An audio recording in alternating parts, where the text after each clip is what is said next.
मुंबई में एक अजीब न्यूरोलॉजिकल बीमारी गिलियन बारे सिंड्रोम से मौत दर्ज की गई है। 53 साल के एक व्यक्ति जो इस बीमारी से जूझ रहे थे, उन्होंने बुधवार को दम तोड़ दिया। महाराष्ट्र में जीबीएस से ये 8वीं मौत है। आज के इस वीडियो में इसी बीमारी के बारे में हम आपको डिटेल में बताएंगे। हेलो, हाय, नमस्कार, मैं हूं गरिमा और आप देख रहे हैं जी स्विच। इस मरीज को 26 जनवरी को नायर अस्पताल के आईसीयू में भर्ती कराया गया था। सांस लेने में तकलीफ के चलते उन्हें वेंटिलेटर पर रखना पड़ा। बताया जा रहा है कि अस्पताल में भर्ती होने से 16 दिन पहले ही वो पुणे से मुंबई लौटे थे।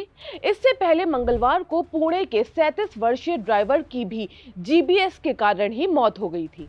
मुंबई में 7 फरवरी को पहला मामला सामने आया था, जब 64 साल की एक महिला को इसी बीमारी से ग्रसित पाया गया। जीबीएस सिंड्रोम का जो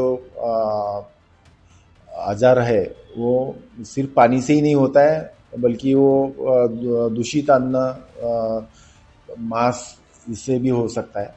तो उसमें वन ऑफ द रीज़न पानी एक हो सकता है। तो उसमें उसके लिए प्रिकॉशन लेने के लिए हम लोगों ने पूरा पहले हमारा सोर्स हम लोग चेक करते हैं, डेली सैंपलिंग करते हैं। बीएमसी के कमिश्नर और राज्य सरकार द्वारा नियुक्त प्रशासक भूषण गगरानी ने बताया कि महिला का इलाज एक सरकारी अस्पताल में चल रहा है। अधिकारियों के मुताबिक अंधेरी ईस्ट की रहने वाली इस महिला को पहले बुखार और डायरिया हुआ था, जिसके बाद शरीर के निचले हिस्से में लकवा मार गया।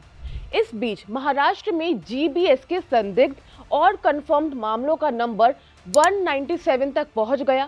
स्वास्थ्य विभाग के अनुसार इनमें से 172 मामलों की पुष्टि हो चुकी है। इनमें 40 मरीज पुणे नगर निगम क्षेत्र से है, 92 मरीज पीएमसी में हाल ही में जोड़े गए गांवों से है, 29 मरीज पिंपरी चिंचवाड़ से हैं, 28 मरीज पुणे ग्रामीण क्षेत्र से हैं और 8 मरीज अन्य जिलों से हैं। आइए अब समझते हैं कि क्या है जीबीएस सिंड्रोम।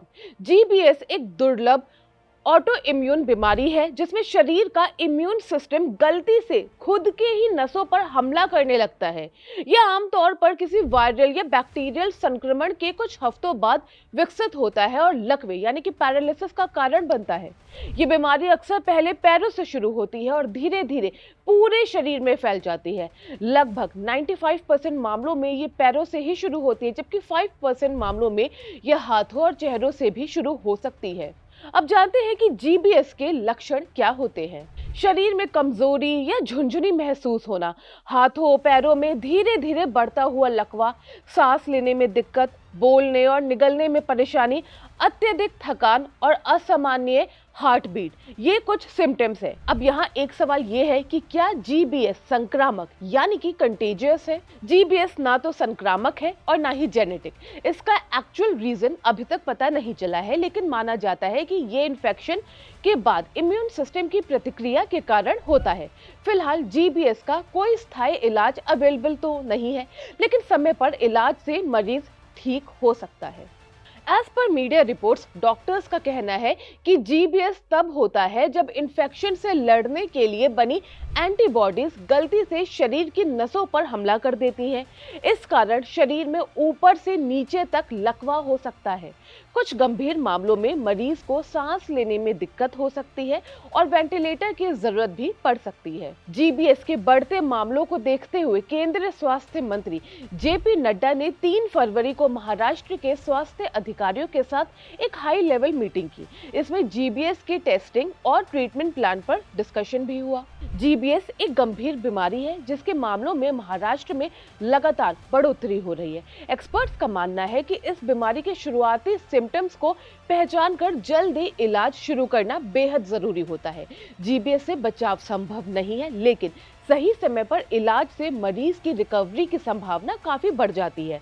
अगर किसी को अचानक कमजोरी, झुनझुनी, चलने में दिक्कत या सांस लेने में परेशानी हो तो तुरंत डॉक्टर से जरूर कांटेक्ट करें।